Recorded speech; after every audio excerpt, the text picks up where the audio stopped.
College football nerds doing something a little different for y'all because the slate this week is kind of wonky. Of course, there will be an upset. Somebody's going to lose that we don't think is going to lose. It happens every time we have one of these sleepy weeks. But for previews, it's not a great look. So instead of that, we're going to do an SEC tier list. Yeah, we're getting into that. And if y'all watch it, if y'all comment, if y'all share it around the interwebs and we get some traffic on it, then maybe, just maybe, we'll do some more conferences because this is probably going to be a lot of fun. Here's the kind of ground rules of what we're going to do. Josh has put together a list. I've got one kind of in the back of my head. They're pretty similar, which is kind of how it works with Josh and I when we predict stuff or put stuff out there.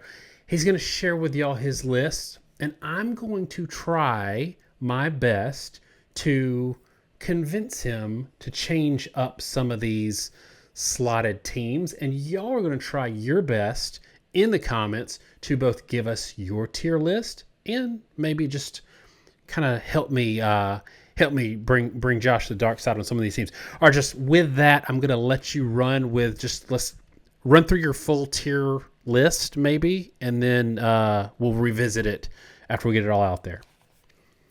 In my mind, there's really 5 tiers in the SEC right now, roughly broken out.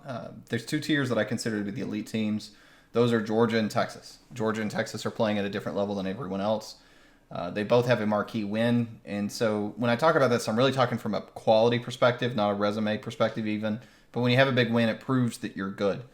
Georgia, I think, probably has a little bit of a better defense. I think Texas has a better offense and better skill players than Georgia by a mark. But they're both elite teams. They're both, in my mind, the number 1 and number 2 team in college football, playing on a different level. We'll see where Georgia's at. Maybe if they get a little healthier versus Texas, they do play this year, but they're kind of in their own world. The next tier to me is interesting. I call them might also be elite because they've all shown signs of it, but haven't proven it yet. I've got Alabama, Tennessee, Ole Miss, and Missouri. Ole Miss and Missouri are easy to point out. They just haven't played anybody ball.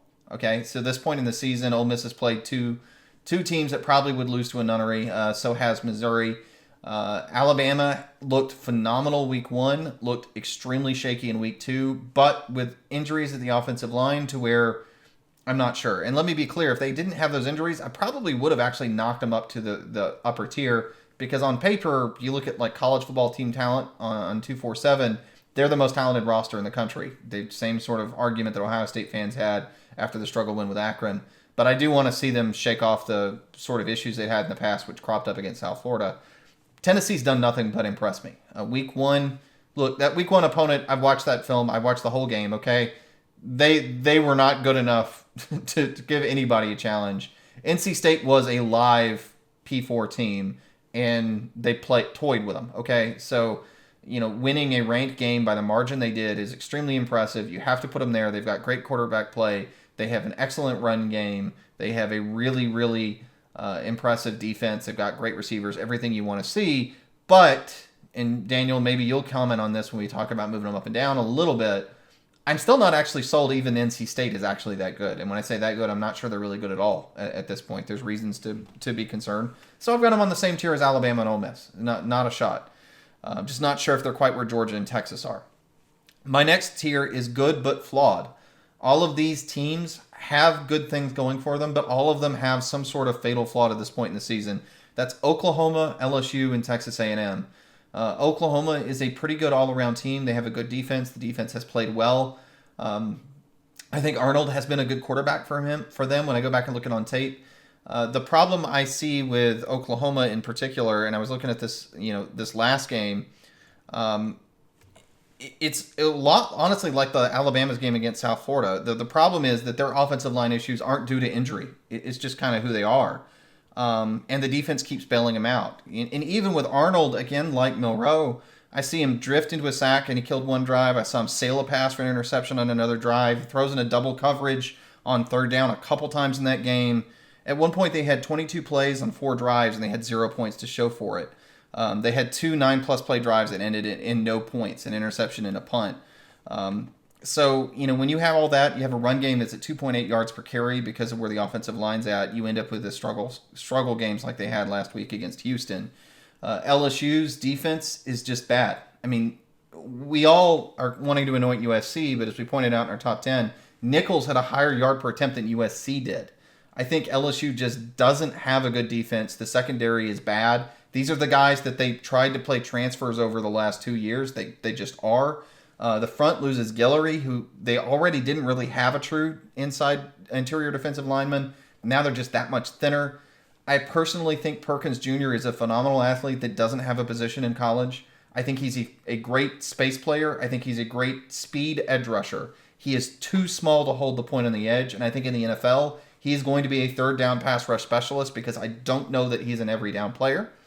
In Texas A&M, look, their offense is just bad, and we put out a tweet on this. Wegman has played 4 top 30 offenses, and he's failed to gain 160 yards passing in each one of those games. Now, you could say one of them, they were running the ball at will in LSU, okay? One of them against, Auburn, or one of those games was in the pouring rain. One of them is a really good defense. Okay, that's fine. That works once, twice, 3 times. But when it's a 4th time, there's not a top 40 data point that you can point to. I think the only top 50 defense he's played that he had good yardage in was the Miami blowout. So I just think Texas A&M is a limited offensive football team. Next here, these are teams that can make you work for it. Okay, that's the way I would describe them. Arkansas, Auburn, South Carolina, and Florida. These are all teams that have the ability to challenge you. They have the ability to make you have to win the game. They're capable of beating the good but flawed teams, I think. I don't think they're really going to win any of the games against the upper 2 teams in the conference. It won't shock me if everybody in that list goes 0 and whatever against the top 6 teams on this tier, but they're good enough to at least make games out of them, and they might reach up and bite once or twice out of that whole top set. And the last one I just named, football is death. That's Mississippi State, Vandy, and Kentucky. Mississippi State, everyone knew their roster was just gutted. And this is Mississippi State. I sort of forecasted this. NIL was great for the haves, but the lower programs in some of these major conferences, this is like the Indianas and the Mississippi States. Mississippi State has had a number of starters poached. Their last 2 starting running backs, Dylan Johnson ends up at Washington. Woody Marks is at USC. You get Ra Thomas that leaves for Georgia. That roster is just too depleted at this point for them to be really competitive, even though they finally made a good showing late in an Arizona State game. Kentucky, I don't know what happened. Obviously, Vandergriff hasn't panned out, but that roster has completely failed to pan out, even though they returned a ton of guys on defense. It's just shocking what they put out there in the South Carolina game. And then Vanderbilt, they won the big game in week 1. And again, I'm not sure what to make of that, really. I mean, Virginia Tech, as it turns out, is probably not a very good team. I still think this roster is just not great. And I think when they play teams that have better offensive and defensive lines, Vandy's just going to be seriously outmatched. So those are my 5 tiers, Daniel. Now, knowing it's week 2 when we're recording this, and there's still a lot of football left to be played, but let me know why you think we should move one up or down. Yeah, and I'm going to go ahead and say this to whoever's catching this video for some weird algorithm thing in week 8. Don't give us, this happened in week 7, so let me show you how your list is dumb. We don't have access to those games that haven't happened yet, so don't do that. Josh, the question I have for you before we get into this exercise is, when you put your list together, how much of it was these are elite teams because of roster, scheme, coaching staffs, and potential, versus these are elite teams because I think this team is going to go 11-1 and make the playoffs? This list was pretty much entirely based on quality. So I didn't really try to look at schedule difficulty too much at all. But at some level it factors in because, if you have a really, really easy schedule, it's hard to confirm that a team's not very good. And if you have a very hard schedule, like if you're Florida opening with Miami, it can make you look a lot worse than somebody that doesn't have to open with Miami. So on that, I would put Missouri 1 tier down. There's a lot of, in this second tier, to me, you have the biggest range. And I think if Missouri is elite, because we're going with might also be elite in this bucket. which means they have the potential to be elite. I think Missouri is going to end up being elite on paper, and I think they're going to get exposed in the playoffs. They do not, in my opinion, have a roster commensurate with an Alabama that they share this tier with. Honestly, I don't know that anybody does, but they have some maybe fatal flaws. Missouri's schedule: Murray State, Buffalo, Boston College, Vanderbilt, A&M, UMass, Auburn. They have 2 tough games against Alabama and Oklahoma, then South Carolina, Miss State, and Arkansas. They're going to go, I think 10-2 is the floor for a competent team with that schedule. They can lose to Alabama and Oklahoma, and they'll be favored in every other game. They'll probably also be favored in Oklahoma. We won't know anything about them. I would probably put them, and this is where people will disagree with me, because people are like, wow, Missouri's going to be a top 7 team. That's fine. A lot of that's going to be because of their schedule. If you gave them Georgia's schedule, they would be the other end of the spectrum, where they would be undervalued because of the losses that they take.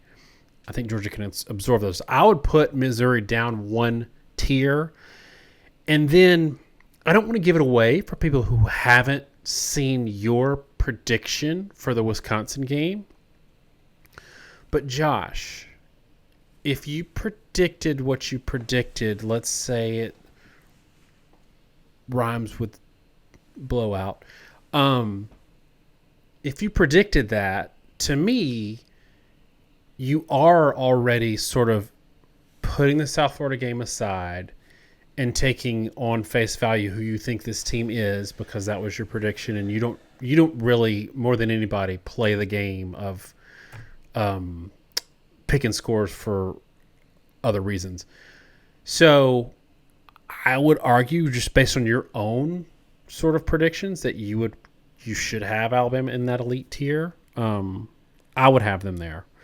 Let's stop there and tell me what you think about those 2 points. I think the first point is well taken with Missouri. I mean, when you compare it, you talk like if you traded schedules with Georgia in the current AP poll as of week 2, going into week 3 now, they play 4 of the 6 teams ranked immediately behind them. In the top 7, you have Georgia. You have 4 teams that play Georgia and 3 other teams. And if Missouri played that schedule, the most likely result is probably 8-4. They would have to beat Georgia, Texas, Alabama, and Ole Miss, one of those 4, and that's, you flip it around, or Tennessee rather than Georgia, I guess. But yeah, I have to agree with you. I think there is an argument there. The problem I have, and that's why I said might also be elite, is all 4 of these. I can see the argument, but I also don't have proof from it. And it's that really answers your question, I think, with Alabama, which is, I don't know how much of that South Florida game was a weird offensive line situation and how much of it was who they are as a flawed football team.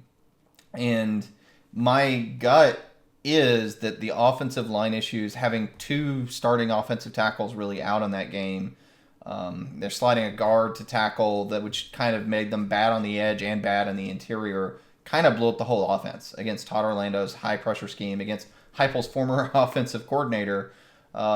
It just was a sort of cataclysm that led them to only win 42-16, but win late. But the fact that they did blow them out late, once they swapped in one of the injured offensive tackles and rearranged the line, they just went right over South Florida. Makes me think that they are probably, to your point, Daniel, in the top tier. I just usually, and you know this, I'm not quick to do that until it's shown to me. And Alabama's got to prove it, because now for the past few years, I have been expecting them to turn a corner the way they did under Saban, really all the way through 2020. And for about 3 or 4 years now, they just haven't done it. And they got to prove me wrong with a new coach. And I think also, to me, that's unfair to Tennessee. And to this point of expectations, I had an idea in my mind of where Tennessee would be. And I had an idea in my mind of like how that NC State game would be. I picked Tennessee to win big, to cover the spread. I didn't expect it to be a blowout. And, Tennessee fans laugh, and the problem was probably a lot of them mock that. Look, if you're expecting a team to blow out an opponent in a close game under the spread, you should never laugh at somebody for that, because Vegas is not bad at what they're doing. There's something that's misconstrued, and I think some of that is the fact that I think McCall is playing really bad football for North Carolina State. But Tennessee's looked awesome.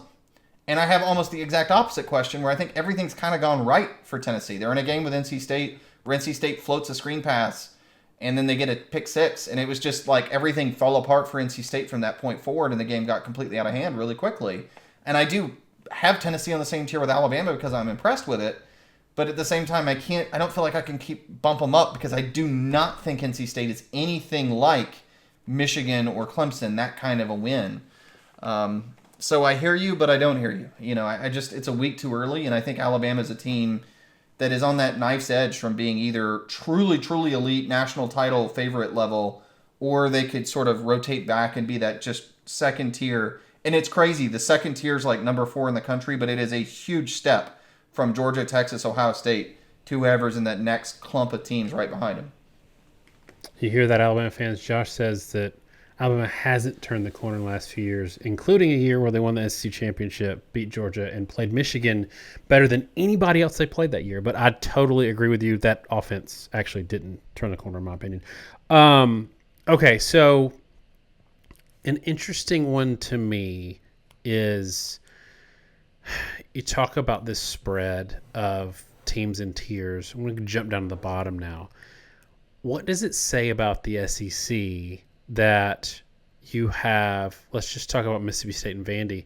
Vandy beat an ACC team that was a dark horse to really have a good season, which I don't know if that was really well-founded given that they struggled with Marshall. They didn't cover the 22.5. Marshall's not a good football team. So maybe Virginia Tech just sucks. Although I will say that Vandy's quarterback and offensive coordinator came from the New Mexico State team that handled Auburn last year on the road. Mississippi State is a team that I just feel like your perspective has to change relative to what your expectations are as a conference, because you've got Mississippi State in this Ted Lasso rung at the bottom. They lost to, I think, a ranked Arizona State team on the road last week by 1 score and had a blowout win in the week 1. It's interesting because piggybacking on our top 10 discussion on how disparate things are conference to conference, Mississippi State, as woeful as their outlook might be in the SEC, what tier do you put them in if they're in the Big 12 or the ACC? It's a fair question. I mean, they challenged an Arizona State team. It's probably not a fantastic team, but it's going to be a very competitive team in the conference, or at least expected to be. And I have those questions all around. Rankings are kind of screwy. When you look at this list of teams that we've put out there, those top 3 tiers, every single one of those teams ends up being high up in the rankings. As of today, all but Texas A&M is in the top 16. So what is that? That's 7 teams, right? No, 8 teams in the top 16. Half the top 16 in the AP ranking are in the top 3 tiers of the SEC. Texas A&M is the exception. Quick aside, how stupid is it that Notre Dame narrowly beats Texas A&M, knocks Texas A&M out of the rankings entirely. Notre Dame turns around and loses to Northern Illinois, and they keep Notre Dame at 18. They put Northern Illinois at 25, and Texas A&M's out. So it's like beating Notre Dame is good enough to be ranked behind Notre Dame, but being almost good enough to beat Notre Dame isn't good enough to be ranked. But Notre Dame is still better than both those teams. The whole thing is screwy. But when I say all that to say that Mississippi State is at the bottom, because the entire upper part of this list would all be ranked no worse than 3rd in any other conference. And in the Big 12 or the ACC right now, what's the highest ranked Big 12 team on this list? It's Oklahoma State. Oklahoma State nearly lost to Arkansas. Probably should have lost to Arkansas. Was outgained by a huge percentage, as you were noting in the top 10 video, Daniel, right? It's nuts. So I think, Mississippi State would probably be the 3rd or 4th best team in some of these other conferences. And they're going to end up like 2-6 or 1-7 in the SEC just because there's there are probably literally 7 SEC teams that would win the Big 12. It's so absurd. How close were you? Because I had Florida in the bottom tier. And and that might speak a little bit to me not being super high or as high on Miami's win against Florida. I'm really conflicted because I think Florida has a better roster than the bottom tier of the SEC, but I think they have a fatal flaw at certain spots in their roster. They've got a weak offensive line, and they're absolutely dreadful at quarterback. And I know Lagway looked great against Samford. It was Samford. You're either going to rely on a true freshman to dig you out of a hole in what may be the hardest schedule in college football history, or you're going to rely on a quarterback who is just not good. How close in your mind are you to putting Florida in that bottom tier? And maybe a better question would be, how confident are you that Florida would beat Mississippi State and Vandy and Kentucky? Honestly, the Florida rank was the hardest one of the whole set for me, as you're saying. And it comes down, a lot of it is power rating versus schedule versus roster. I actually expect Florida's probably going to end up with a better record than some of the teams in the bottom tier because the schedule is so brutal hard. We've gone over it a bunch. If you guys haven't looked at the schedule, go do it.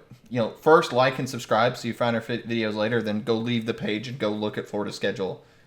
And I'll pause, and you can come back when your jaw drops. They're going to get hammered.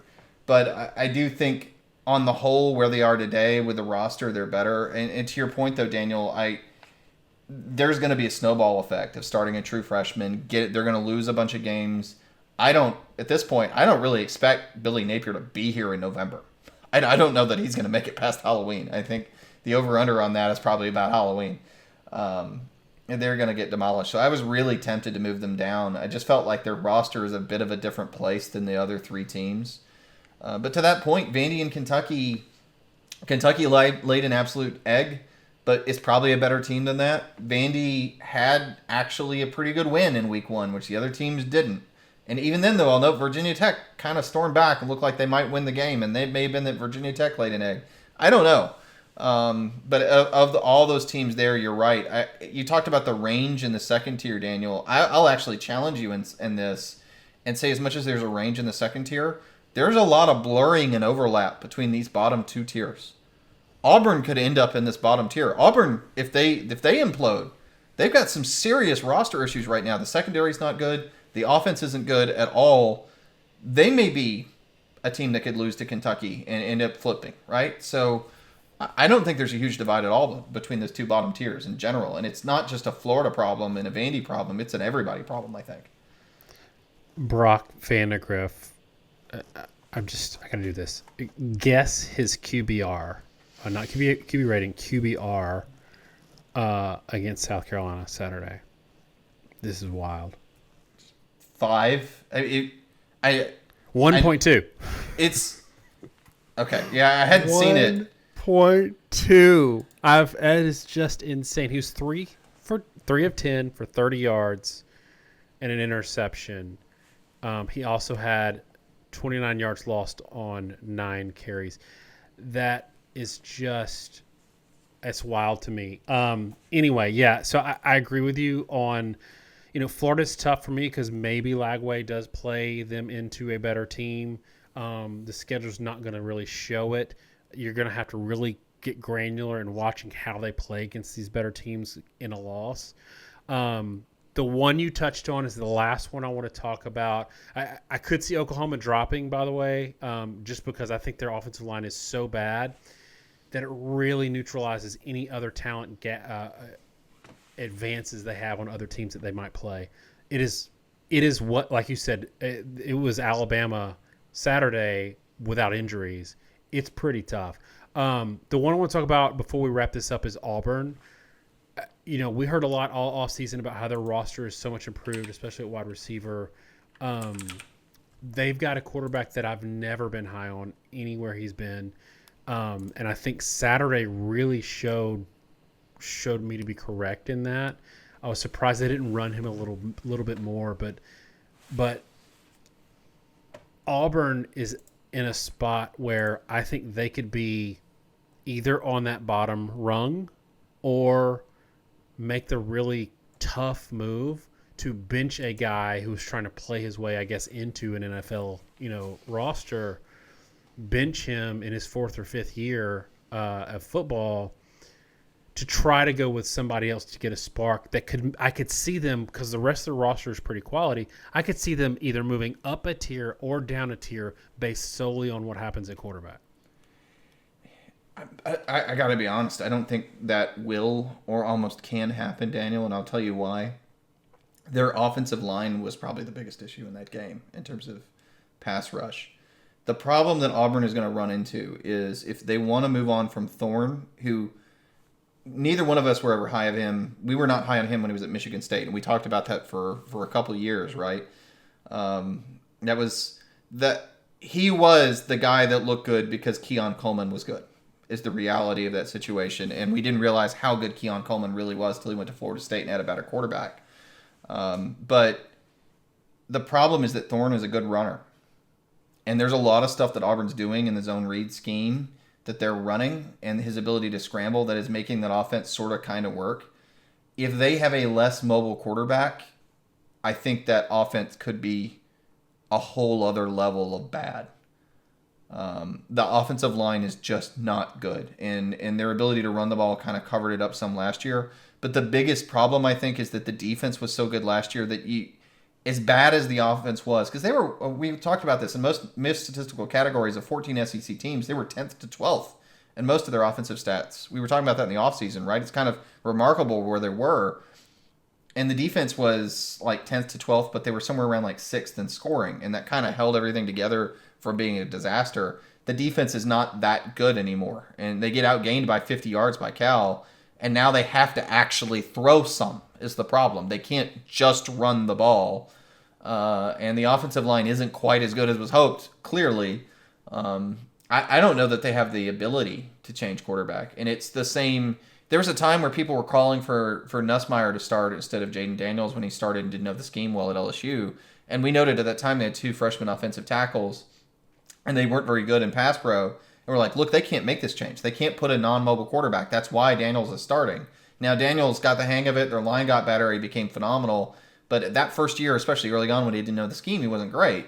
But you can't just take out a mobile quarterback and expect things to improve even if a guy's a better passer if the line is bad. And that's the problem Auburn has. I don't think they have any great solutions.